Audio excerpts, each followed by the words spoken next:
Hi guys, welcome back to the channel. So November was kind of unproductive for all of us, but December is going to be different. I am planning to boost my productivity, start preparing for my final exams, and I also have my unit tests this month, so yeah, come study and prepare with me.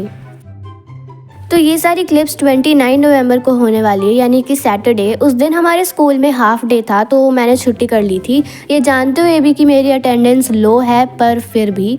तो सुबह मैं around 7 o'clock को उठी थी and फिर मैंने 1 घंटा climate chapter पढ़ा था, उसका मैंने लेक्चर लिया था और फिर उसके बाद मैंने शावर लिया एंड देन फिर मैंने अपना ब्रेकफास्ट करा और उसके बाद मैं वापस से पढ़ने बैठ गई 10:34 AM को। तुम लोग यहाँ पर टाइम देख ही सकते हो। इस दिन हमारे स्कूल में इसलिए हाफ डे था क्योंकि ये लास्ट वर्किंग डे था ना, इसलिए। तो मैंने सोचा कि अब छुट्टी कर ही लिया तो यार अच्छे से प्रोडक्टिव बन ही जाते हैं इस दिन। तो यहाँ पर मैं पढ़ रही थी ज्योग्राफी में मैं क्लाइमेट चैप्टर कर रही थी एंड ये चैप्टर मेरे को बैच स्टार्ट होने से पहले कंप्लीट करना है। ऑल्सो मैं यहाँ पर दिगराज सर का लेक्चर भी देख रही थी और साथ में नोट्स भी बना रही थी। 1 दिसंबर से हमारे अबे बैच में क्लासेस स्टार्ट है और हमारे यूनिट टेस्ट भी स्टार्ट है उसके साथ स्कूल में। मैंने यहाँ पर डेट शीट लगा दिया है तो तुम लोग यहाँ से देख सकते हो। और सबसे पहला जो मेरा टेस्ट है वो मैथ्स का होने वाला है एंड वो लाइक उसकी डेट सही रखी है क्योंकि हमारे पास इतने सारे दिन हो गए उसके लिए प्रिपेयर करने को। यूनिट टेस्ट स्टार्ट होने वाले हैं और हमारे बैच की क्लासेस भी स्टार्ट होने वाले हैं। तो भाई ऑफ कोर्स दिसंबर से तो अच्छे से पढ़ना ही पड़ेगा क्योंकि यार नवंबर तो मेरा ऑलरेडी वेस्ट हो चुका है। बट ठीक है, उस चीज़ को अभी हम साइड में रखेंगे क्योंकि रिग्रेट करने से तो अभी कोई फ़ायदा मिलेगा नहीं और हमें वापस से ट्रैक पर आना पड़ेगा क्योंकि फाइनल एग्जाम में वैसे तो पूरा सिलेबस आ रहा है, मतलब पूरी की पूरी बुक आ रही है, तो उसके लिए अभी से पढ़ना पड़ेगा अच्छे से। एंड मैंने तुम लोगों को पहले भी बता ही रखा है कि मैं कैसे एक चैप्टर कंप्लीट करूँगी, बट फिर भी मैं बता देती हूँ। सबसे पहले तो मैं लेक्चर के साथ साथ नोट्स भी बनाऊंगी एंड देन फिर मैं एनसीईआरटी को रीड करूंगी और उसके बाद जो क्वेश्चंस होते हैं वो सब सॉल्व करूंगी and then sample paper solve करूंगी एंड अपना एग्जाम देने जाऊंगी। क्वेश्चन प्रैक्टिस की अगर मैं बात करूँ तो एनसीईआरटी में उतने ज़्यादा क्वेश्चंस नहीं होते हैं, तो इसलिए मैं यूज़ करूँगी ओसवाल की सीबीएसई क्वेश्चन बैंक। ये सिर्फ सोशल साइंस की ही नहीं है, मतलब अलग अलग सब्जेक्ट की भी है, जैसे मैथ, साइंस और इंग्लिश, इन तीनों की भी क्वेश्चन बैंक तुम लोगों को मिल जाएगी। इसमें हिस्ट्री, ज्योग्राफी, सिविक्स और इकोनॉमिक्स के भी क्वेश्चंस होंगे, मतलब पूरे एसएसटी के क्वेश्चंस होंगे, जैसा कि तुम यहाँ पर देख ही सकते हो। क्वेश्चंस के अलावा इसमें और भी बहुत सारी चीज़ें होंगी, जैसे कि इसमें रिवीजन नोट्स मिलेंगे तुम्हें हर एक चैप्टर के, जिसे तुम अपने एग्जाम्स के पहले पढ़ सकते हो और उससे तुम्हारा पूरा चैप्टर ही रिवाइज हो जाएगा। इसमें मैप वर्क भी होता है तो तुम उसको प्रैक्टिस करके जा सकते हो। इन सारी चीज़ों के साथ साथ तुम्हें हर एक चैप्टर के माइंड मैप्स मिलेंगे जिससे तुम अपनी क्विक रिवीजन कर सकते हो। ये अमेज़ॉन और ओसवाल की ऑफिशियल वेबसाइट दोनों पर ही अवेलेबल है, तो तुम वहाँ से जाकर परचेज कर सकते हो। यूज़ माई कूपन कोड अर्पना10 to get an extra 10% off on your order. ये कूपन कोड ओसवाल की ऑफिशियल वेबसाइट पे अप्लाई होगा। सारी ही लिंक मैंने तुम लोगों को डिस्क्रिप्शन बॉक्स में दे दिया है, तो तुम वहाँ से जाकर देख सकते हो।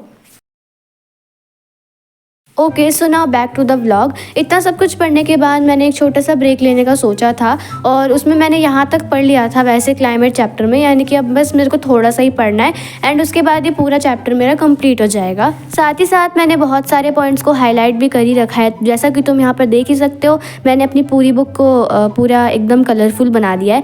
बट एनीवेज, सोचा तो था मैंने कि ये 5 मिनट का ब्रेक होगा, बट ये इतना ज़्यादा लंबा ब्रेक हो गया था कि मैं शाम को 4 बजे पढ़ने बैठी थी। बट ठीक है, ब्रेक में मैं थोड़ी धूप सेक रही थी एंड फिर मैं 4 बजे वापस से आ जाती हूँ पढ़ाई करने के लिए।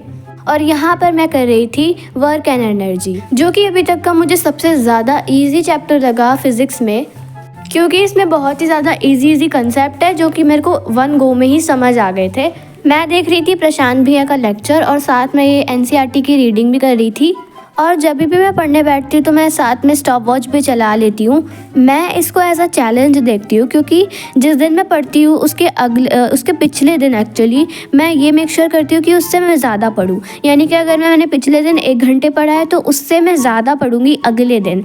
आई होप तुम लोगों को ये समझ आया होगा। अगर नहीं भी समझ आया तो कोई बात नहीं, हम इस टॉपिक को ही रहने देते हैं। तो मैं एनसीईआरटी को लाइन बाय लाइन रीड करी थी, अच्छे से हाईलाइट करी थी पॉइंट्स को, और बीच बीच में मैं प्रशांत भैया का लेक्चर भी देख रही थी जहाँ जहाँ मुझे समझ नहीं आ रहा था थोड़ा बहुत। और नवंबर में मैंने कोई ज़्यादा नए चैप्टर स्टार्ट भी नहीं करे हैं, क्योंकि देखो मैंने अपनी ये पिछली वीडियो में बताया है कि मैं जब भी लेक्चर देखूंगी ना तो उसके साथ साथ ही मैं अपने नोट्स को भी बना लूँगी। उससे क्या होगा ना, मेरा टाइम बचेगा और साथ ही साथ मेरा लेक्चर में भी ज़्यादा फोकस रहेगा। और जैसा कि तुम लोगों को तो पता ही है कि मैंने अभी बैच लिया है। आई गेस ये मैं 1000 बार बता चुकी होंगी हर एक वीडियो में, but I am really sorry for that. तो लाइक मैं अपने बैच के ना साथ ही चलना चाहती हूँ। मैं लेक्चर देखूँ, नोट्स बनाऊँ लेक्चर के साथ साथ, और मैं अपना जल्दी से जल्दी सिलेबस कंप्लीट करूँ। तो मतलब ये मैंने पहले से ही सोच रखा था कि मैं 1 दिसंबर से ना अच्छे से पढ़ाई स्टार्ट करूँगी, क्योंकि 1 दिसंबर से हमारे बैच में क्लासेस स्टार्ट हो रहे हैं, तुम सबको ही पता होगा। आई नो अब तुम लोग कहोगे कि नवंबर में ही अपना सिलेबस कंप्लीट कर लेती और दिसंबर में रिवाइज कर लेती। तो देखो मैं इतने लंबे लंबे लेक्चर्स रिवीजन के फॉर्म में देखूंगी तो उतना ज़्यादा ये वर्थ इट नहीं रहेगा कि मैंने नवंबर में भी बहुत लंबे लंबे लेक्चर्स देखे यूट्यूब पे और फिर मैं रिवीजन कर रही हूँ तो उसमें भी मैं लेक्चर देखूँ।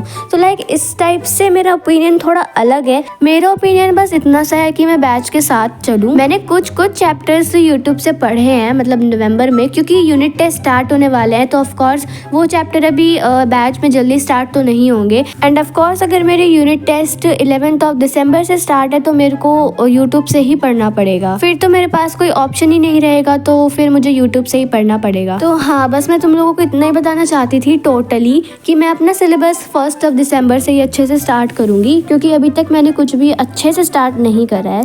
मैंने ऐसा नहीं है कि मैंने कुछ भी नहीं पढ़ा, मतलब मैंने आधे अधूरे चैप्टर पढ़ रखे हैं, लेकिन कोई भी ऐसा चैप्टर अच्छे से नहीं करा, क्योंकि उसमें ना मुझे बहुत सारे डाउट है। वर्क एंड एनर्जी में मैंने वर्क पूरा पढ़ लिया है, बाकी मुझे अब एनर्जी पढ़ना है, फिर वो भी मेरा चैप्टर कंप्लीट हो जाएगा। फिर उसके बाद मैंने ब्रेक लिया था जिसमें मैंने ये खाया था, एंड देन फिर हमारी ओरिएंटेशन क्लास थी तो वो फिर मैंने लिया था।